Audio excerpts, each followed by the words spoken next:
wanted to talk a little bit about natural light versus artificial light and just show you a couple of examples and also show you some very, very light editing.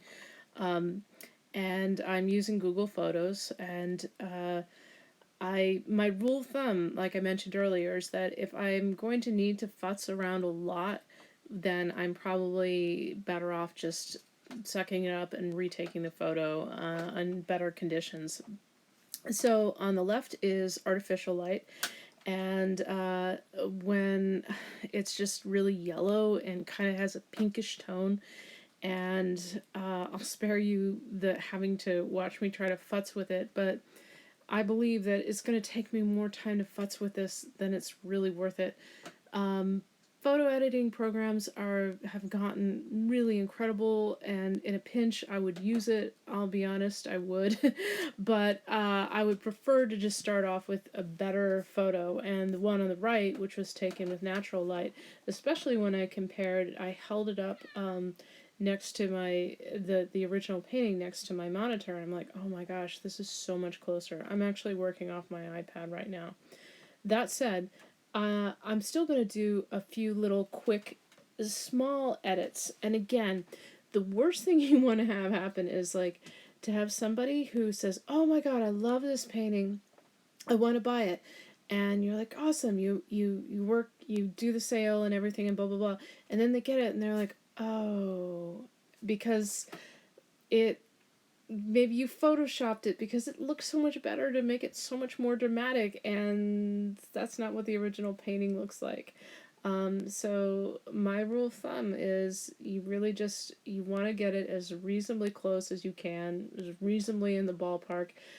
I believe that it's extremely hard to get it exactly, but you want to, it's truth in advertising kind of thing.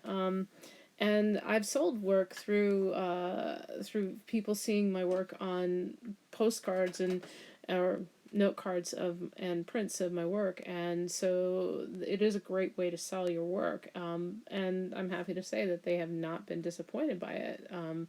Because I try to make it as accurate as possible. And that said, too, I think there's something about original art versus reproductions that just has a real power to it. You know. Anyway, I'm going to go into this here, and again, this is very simple editing software. That these are fairly universal symbols.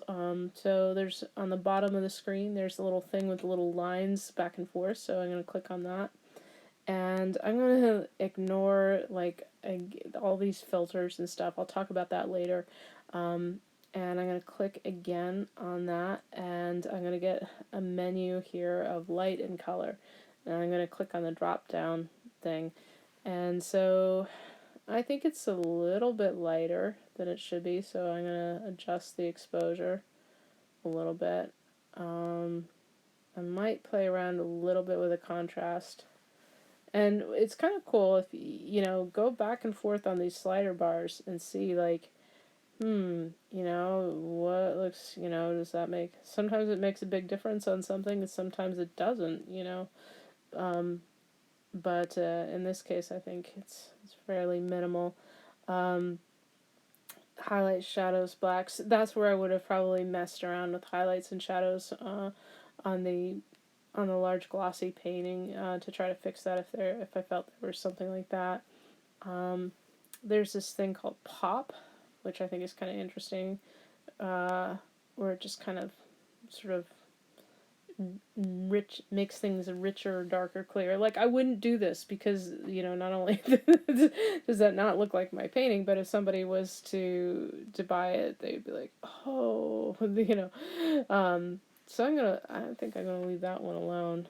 And this is just something I did as a little study. Color, saturation, warmth, tint,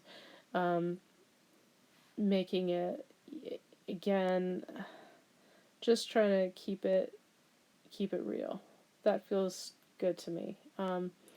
And again, the warmth. See, so like this is in some ways now mimicking what was happening with the artificial light. So that's probably what I'd be messing around with if I was to try to fix the other one.